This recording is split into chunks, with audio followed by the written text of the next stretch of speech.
성전으로 들어가는 미문 앞에서 평생을 안진뱅이로 구걸하던 인생이 나사렛 예수 그리스도의 이름으로 건강해져 하나님께 찬양하는 이 이야기는 단순히 한 사람의 신기한 기적 이야기를 넘어서 하나님께 예배하기 위해 나왔지만 실제로는 그 문 앞에서 들어가지 못한 채 그곳에 머물러 있는 모든 영적 안진뱅이들을 찾아 구원하시는 우리 모든 사람들의 이야기입니다. 사실 날 때부터 안진뱅이가 앉아 구걸하던 이 성전 미문은 이스라엘에게는 그 두 개의 큰 성전이 있거든요. 이제 하나는 무너졌죠. 솔로몬 성전. 그 이후에 스룹밥에 의해서 성전이 재건되어집니다. 이 스룹밥의 성전도 나중에 주 66년에 티스스 노마 장군에 의해서 또 무너집니다. 그 스룹바벨 성전을 이야기하고 있어요. 이 스룹바벨 성전인데요. 아무튼 그 노마가 이스라엘을 통치할 당시에 이 노마는 각 지역마다 이제 그 출신의 사람을 노마가 세운 이렇게 왕으로 세워서 이제 통치를 했는데요. 그 당시 이제 예수님 그 시대 그 당시에 그 이스라엘을 통치했던 왕은 그 헤롯입니다. 헤롯이 이스라엘을 통치하는데 이 헤롯은 원래 이스라엘 사람이 아니에요. 이 사람은 이두메 출신 에돔 족속입니다. 에서의 자손이에요. 그러니까 혈통적으로 바라보면은 이스라엘과 전혀 상관이 없는 혈통을 갖고 있었다라는 겁니다. 아무튼 이 헤롯이 노마로부터 이제 이스라엘 왕으로 이렇게 책봉을 받은 이후에 주의 1년 때에 사내들인 공회가 있었거든요. 이 공회의 사람들이 다 숙청을 해버렸어요. 사내들인 공회가 71명으로 구성되어 있는데 그 가운데 69명을 처형을 해버렸습니다. 이 사내들인 이 공회에는 유대 사회에서 가장 존경받는 사람들로 구성되어진 그 모임입니다. 근데 이제 헤롯 입장에서는 자기 어떤 통치에 좀 걸림이 된다고 생각했는가 봐요. 그래서 69명을 숙청을 하다 보니까 유대 사회로부터 엄청난 비난을 받게 된 겁니다. 이런 상황 속에서 이제 백성들이 자기를 인정하지 않으면 통치하기가 힘들잖아요. 그래서 이제 한 가지 생각을 갖게 된 겁니다. 어떤 생각을 갖게 됐냐면은 어떻게 하면 유대인들의 그 떠나간 그 민심을 수습할 것인가라고 고민하다가 그가 고안한 것이 이 성전을 좀 리모델링을 해야겠다라는 생각을 가진 거예요. 왜냐하면 유대인들이 가장 신성시하는 것이 성전이었거든요. 성전. 그래서 그때부터 이제 성전을 이제 리모델링을 시작을 한 겁니다. 이 성전이 얼마나 화려했는지 그 당시 그 유대 납비들이 한 말이 있습니다. 그러니까 성전을 구경하지 않고서는 아름다움을 말할 수 없다라고 할 만큼 성전이 아주 화려하고 웅장했던 것으로 보입니다. 총 84년간을 리모델링을 했다고 그래요. 84년간. 그러니까 헤롯이 죽은 이후에도 계속 그 스룹바벨 성전은 계속 리모델링이 됐던 겁니다. 아무튼 그 예루살렘 성전으로 들어가는 여러 문들이 있었어요. 여러 문들이 있었는데 그 문 가운데 가장 많은 사람들이 들어가는 그 문을 또 헤롯은 아주 화려하게 치장을 했습니다. 황금으로 이렇게 치장을 했다고 그래요. 그것을 사람들은 미문, 아름다운 문, 그리고 영어 성경을 바라보면 beautiful gate라고 써 있습니다. 가장 아름다운 문, 아름다울 미자예요. 그렇게 은으로 도료한 도금한 화려한 문이 있었다고 그래요. 그래서 이제 유대인들이 이제 성전에 나아가서 하나님 앞에 제사할 때 그들은 그런 마음을 가졌겠죠. 그 웅장한 그 예루살렘 성전을 바라보면서 또 그 성전에 들어가기 위해서 미문을 통과하는 거 아닙니까? 통과하면서 그런 생각들을 가졌을 거예요. 자신들이야말로 정말 선택받은 백성들이고 자기들은 정말 경건한 사람들이고 하나님께 택함받은 사람이라고 그런 자긍심이 흘러 넘치는 마음으로 들어갔을 거예요. 예전에 이제 터키를 갔을 때 보니까 그 이슬람 여성들이 쓰는 뭐랄까요, 이게 홀이 있거든요. 근데 색깔이 다 달라요. 뭐 검정색이 있고 또 녹색이 있고 색깔들이 다른데 그 나름대로 의미가 있어요. 보니까 그들 나름대로의 그 규칙이 있는데요. 그러니까 이슬람 성전을 다녀온 사람만이 그 검정색 그 두건을 쓸 수가 있어요. 아무나 그 검정색 두건을 두르고 다니는 게 아니에요. 이게 뭐라 그래요? 머리 이렇게 두건처럼. 아무튼 이런 것처럼 그 성전 미문으로 들어가서 그 아름답고 화려하고 웅장한 예루살렘 성전에 나아가서 제사할 때 그들은 그런 마음을 충분히 가졌을 것으로 생각한다라는 겁니다. 근데 사실 그러나요? 그러나요? 그 아름다운 그 미문을 지나가면서 웅장한 성전 앞에서 예배하면은 그 진짜 그것이 경건한 것이고 거룩한 것이고 선택받은 것일까요? 그렇지는 않을 것 같아요. 우리도 그렇지 않습니까? 아까 집사님께서 기도하셨지만 우리가 주일날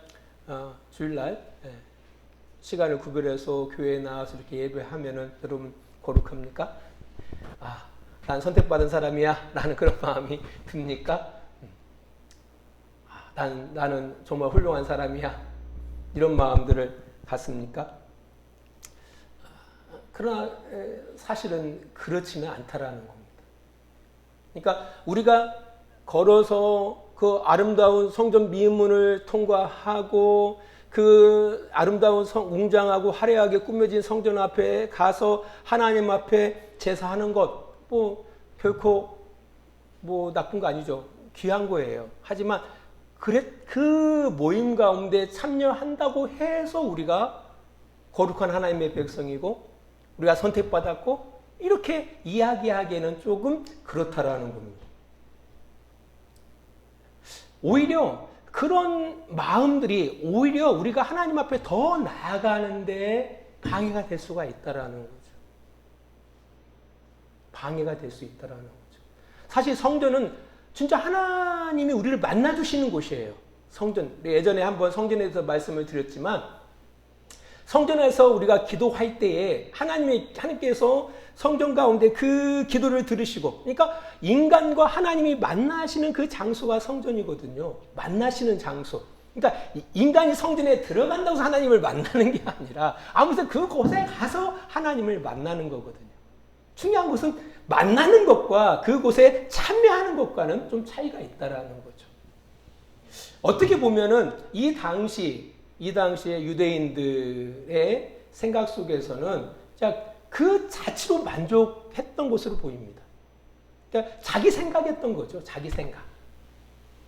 꼭 요즘 시대에 내가 주일을 지키니까 말이 그렇죠. 주일날 와서 예배를 드리니까 나는 성도고 나는 구원받았고 나는 거룩한 사람이고 나는 하나님의 백성이야 라고 하는 건 자기 만족이지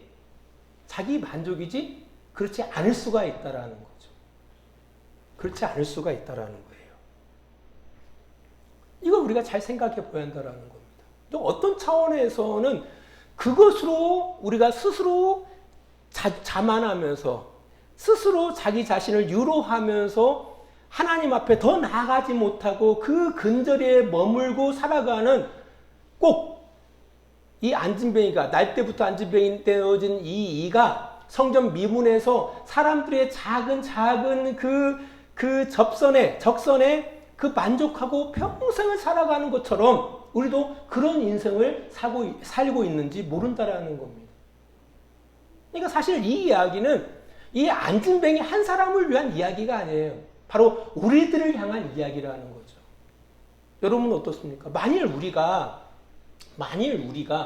정말 그것으로 만족하고 있다라면 난 주일 이 시간 지켰어. 이 시간 하나님 앞에 예배 드렸어. 난 작은 헌물 드렸어. 나는 그것으로 나는 거룩한 사람이야. 나는 선택받은 백성이야. 나는 죽어도 천국 가? 이렇게 스스로 자족하고 있단다라면 우리는 성전 미문 앞에서 구걸하는 그 안진뱅이와 다를 바가 없는 존재일 가능성이 아주 높다라는 겁니다.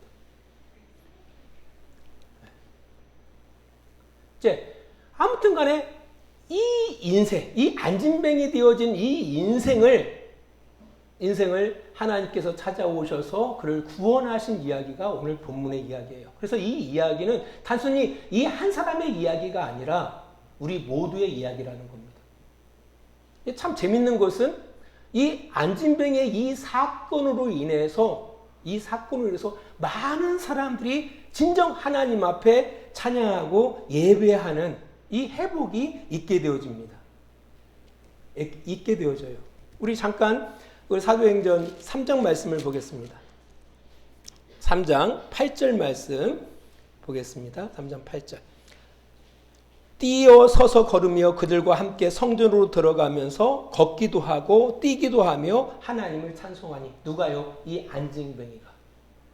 그러니까 성전 미문에 하나님의 성전이 안에 있어요. 그럼에도 불구하고 계속 들어가지도 못하고 그 앞에서 평생 앉아서 구걸하는 인생이 건강하게 돼서 성전에 들어가 하나님을 찬양한 그 모습이 오늘 본문에 기록되어져 있다는 거예요. 3장 8절에.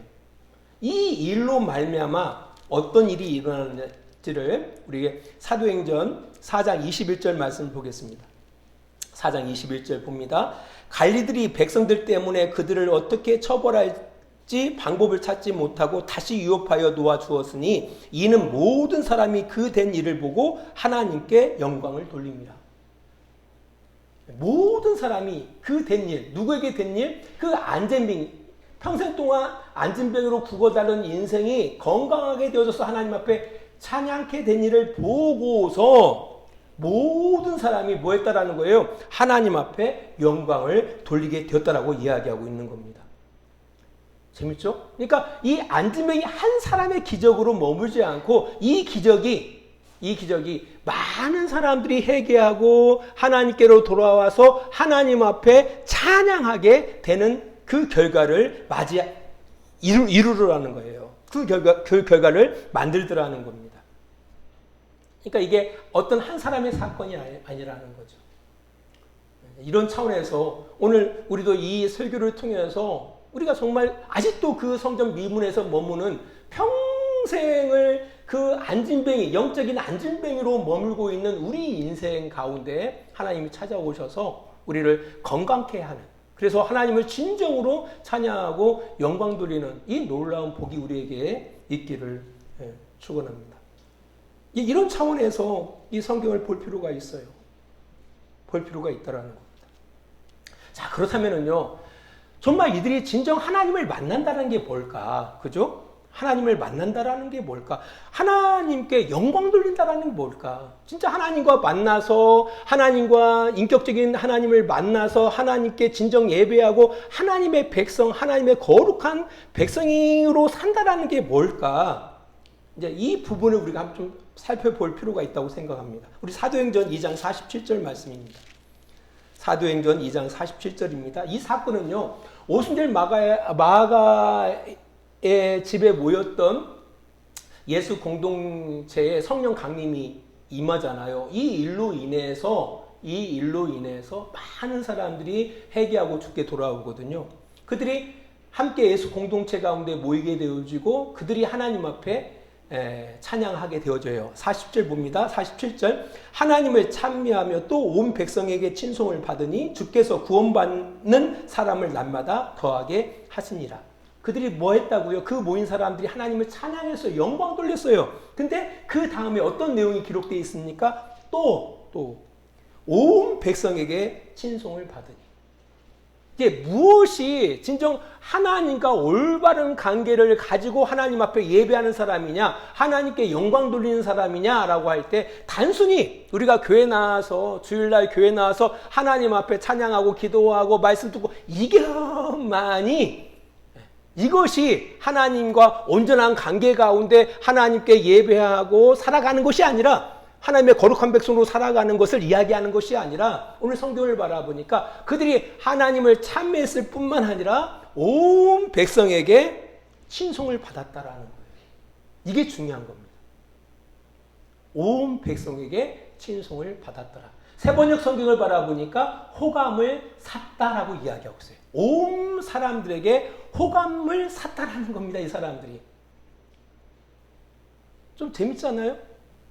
아, 그렇구나. 우리가 하나님의 거룩한 백성으로 산다라는 것, 하나님의 선택받은 백성이 된다라는 것은 하나님을 찬양하는 것뿐 아니라 이어 어떤 일이 이루어진다라는 거예요? 많은 우리 주변 사람들로부터 호감 사는 인생을 살아가는 거구나.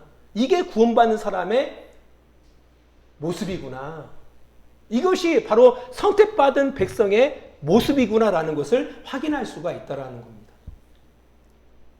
이어서요, 이 평생의 안진뱅이 되어져서 건강케 되어진 이 사건으로 말미암아 구원받은 사람들의 모습도 사도행전 5장에서는 이야기하고 있어요. 사도행전 5장 13절 말씀을 보겠습니다. 5장 13절입니다. 그 나머지는 감히 그들과 상종하는 사람이 없으나 백성이 진송하더라. 예수 공동체를 이야기해요. 그 당시 아무튼 오순절 성령 강림 사건으로 인해서 한 3,000명 되는 사람이 교회에 가입되어져요. 또한 이 안진뱅이 사건을 통해서 남성만 5,000명 되어진 사람이 교회에 가입되어집니다. 예수 공동체에. 그들이 모여서 하나님 앞에 영광 돌려요. 근데 재밌는 것은 그 뒤에 13절 하반절을 바라보니까 백성이 칭송하더라. 누구를요? 그 예수 공동체 가운데 모여서 하나님 앞에 예배하는 그들을 누가? 백성들이 칭송하더라는 겁니다. 칭찬하더라는 겁니다. 이게 바로 하나님과 함께하는 사람들의 참된 모습이에요. 거룩한 사람들의 참된 모습이에요. 선택받은 백성들의 참된 모습이라는 겁니다. 이게 중요해요. 이게 중요해요. 우리가 정말 하나님으로부터 복을 받았다 한다면 그 복이 우리 주변 사람들에게 어떻게 해요? 흘러가는 거예요. 뭔가 내가 베푼 것이 있으니까 호감을 사죠. 안 그랬습니까? 한번 곰곰이 생각해 보세요. 어떤 사람이 호감이 이렇게 생겨요? 누구에게 호감이 되는 사람이 어떤 사람입니까? 어떤 사람이 호감이 있어요? 어떤 사람들한테. 아주 친절하고 젠틀하고 베풀 줄 알고 함께 할 줄 알고 손해볼 줄 알고 이런 사람들한테 호감되지 않습니까? 그냥 째째하게 살고 자기밖에 모르고 함께 할 줄도 모르고 이런 사람들은 호감 갑니까? 전혀 호감 가지 않는다라는 겁니다. 직장생활하고도 마찬가지잖아요. 누가 사람을 칭찬해요? 칭찬받을 짓을 하니까 칭찬하죠. 이거 중요합니다. 하나님의 아브라함을 택하실 때 복을 주시죠. 내 이름을 창대케 하겠다. 내가 너에게 복을 주겠다. 내가 네 자손을 궁창에 빛나는 별과 같이 많게 하겠다라고 약속하셔요. 그렇게 약속하신 이유가 뭡니까? 내가 너로 모든 민족에게 복이 되게 하겠다는 게 복의 근원이 되게 하겠다라고 이 말씀하시는 거예요. 그러니까 뭐 하시려고? 모든 민족에게 복을 주시려고 먼저 누구를 택하신 거예요? 아브라함을 먼저 택하신 거예요. 실제로 아브라함의 삶을 바라보면은요, 그의 가장 아름다운 믿음의 꽃이 언제냐라고 제가 생각할 때는 그가 길 가는 나그네를 섬겼던 이 사건이 저는 제가 볼 때는 가장 아브라함이 훌륭하게 하나님 앞에 인정받았던 사건이라고 저는 생각을 해요, 개인적으로. 그때 그 가운데 있는 여호와의 사자가 아브라함에게 뭐라고 말합니까? 내가 아브라함에게 숨기겠느냐? 내가 아브라함에게 내가 하고자 하는 일을 아브라함에게 숨기겠느냐? 그러니까 아브라함의 가장 훌륭한 그 삶의 모습은 저는 그 사건이라고 생각하거든요. 그 한낮에 그 소돔과 고모라를 향하여 지나가는 천사들이었거든요. 하지만 아브라함은 그의 천사인지 알지 못했어요. 그 나그네의 상황을 누구의 상황으로? 자기의 상황으로 생각하고 그를 섬기는 이 어마어마한 사건이거든요. 우리는 그냥 흘러 지나갈 수가 있지만 제가 볼 때는 엄청 중요한 사건이거든요. 그러니까 아브라함이 받은 이 복이 누구에게? 그 주변 사람들에게 흘러가는 거예요. 이게 진짜 복받은 사람의 모습이에요. 진짜 하나님과 관계하는 사람의 모습입니다. 진짜 경건한 사람의 모습이에요. 우리는 어떤가요? 우리 교회는 어떤가요? 우리 주양교회는 우리 주변의 사람들에게, 그 사람들이 믿든 믿지 않든지 간에 이 주양교회가 그 사람들에게 호감 가는 교회인가 한번 돌아보셔야 돼요. 또 뿐만 아니라 내 인생은 내 주변 사람들에게, 내가 머물고 있는 그 주변 사람들에게 호감 가는 인생을 살고 있는, 그러니까 한번 자문해 보야 한다라는 겁니다. 만일 우리가 그렇지 못한다면 아직은 어디에 머무는 자들이에요? 성전 미문에 머무는 안진뱅이라는 사실을 기억하셔야 돼요. 성전 미문에 앉아서 평생 구걸하는 안진뱅이와 똑같은 인생을 살고 있다는 사실을 기억해야 돼요. 그냥 자기 자그마한 자기 만족으로 만족하는 살아가는, 자기 생각에 스스로 만족하고 살아가는 그런 안진뱅이와 진배 없는 삶을 살고 있다라고 생각해도 무방하다라는 겁니다. 그런 사람들을 구원하기 위해서 예수님이 이 땅 가운데 오신 겁니다. 그 평생을 안진뱅이로 구걸하는 인생을 건강케 하기 위해서 말 그대로 예수님이 그를 찾아오신 거고요. 이 사건은 평생 영적인 안진뱅이로 성전 앞마당을 밟는 그들에게 찾아오셔서 그를 온전케 하시고 있다라는 거예요. 온전케 하시고 있다라는 거예요. 근데 참 안타까운 것은 이 놀라운 사건에 대해서 여전히 영적인 안진뱅이로 머물고 있는 한 그룹을 볼 수가 있습니다. 근데 더 안타까운 것은 이 그룹들은 너무 합당치가 못해요. 오늘 사도행전 4장 2절 말씀 잠깐 보겠습니다. 4장 2절 봅니다. 예수 안에 죽은 자의 부활을 있다고 백성을 가르치고 전함을 싫어하여. 4장 1절은 사도들이 백성에게 말할 때에 제사장들과 성전 맡은 자와 사두개인들이 이르러 라고 이야기하고 있습니다. 이 사람들은 그 당시 사내들인 공의의 회원들을 이야기하고 있습니다. 앞에서 이야기했던 것처럼 71명. 그러니까 서로 헤롯이 그 숙청한 이후에 또 이제 사내들인 공의회가 또 결성이 됐거든요. 그 안에 구성원들은 대제사장이 그 공의회의 의장을 맡습니다. 한 사람. 그리고 나머지는 대부분이 바리새인들, 그리고 사두개인들, 서기관들, 장로들, 백성들로 구성되어 있습니다. 다 그 사회의 리더들이에요. 여러분도 알다시피 바리새인들은 말씀을 지키는 일에 목숨 거는 사람들입니다. 또 사두개인들은 성전에서 제사하는 일을 맡은 사람들이에요. 그리고 서기관들은 말씀을 기록하고 말씀을 계속 이어가는 데 있어서 엄청난 역할을 감당하는 사람이 서기관들이에요. 율법을 해석하고. 그 백성들은 그 유대 사회 가운데 리더 되어지는 사람들, 그 장로들은 이런 사람들로 있는 거예요.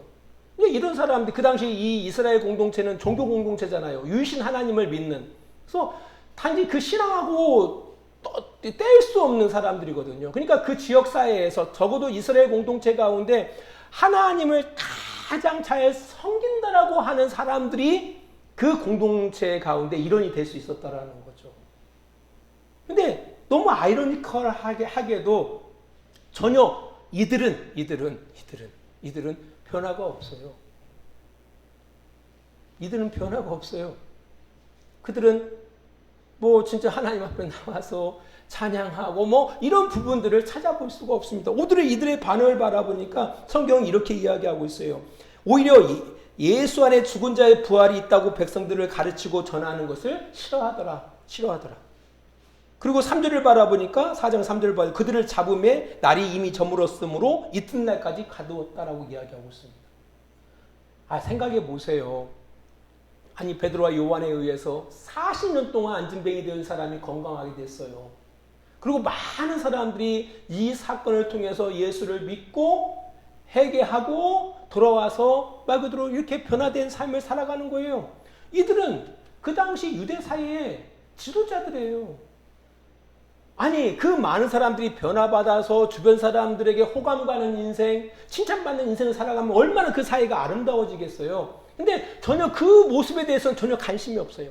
사람이 달라져서 변화돼서 사람답게 살아가는 거에 대해서 전혀 관심이 없어요. 단지 이들은 싫었어요. 뭐가 싫었어요?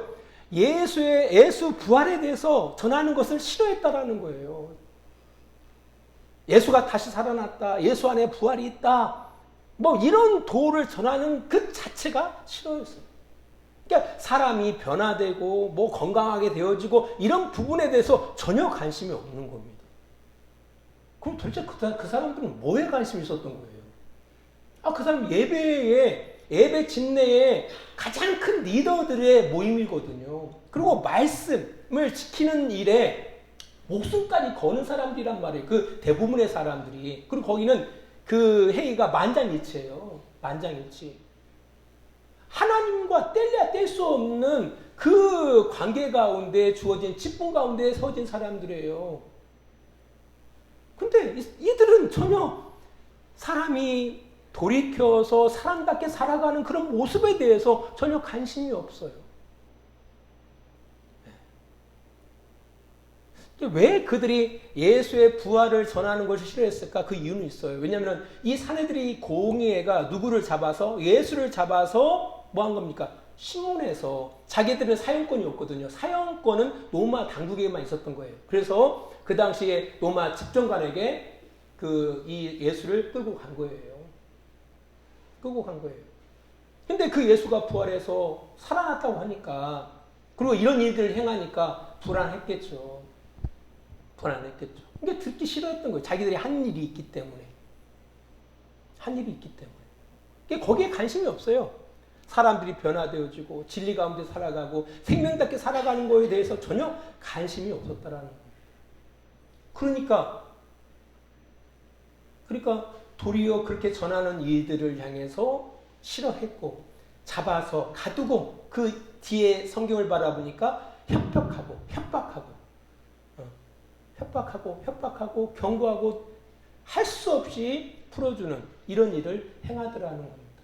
똑같은 사건이 그들에게 있었음에도 불구하고 어떤 사람들은 변화를 받아서 하나님 앞에 찬양하고 삶이 바꿔지는 그런 결과를 낳았지만 이 사람들은 계속해서 어디에 머물고 있는 거예요? 영적인 안진뱅이로 계속 머물고 있더라는 겁니다. 그 이유가 뭘까요? 왜 거기에 머물러 살 수밖에 없었을까요? 그들이. 성경은 이렇게 이야기해요.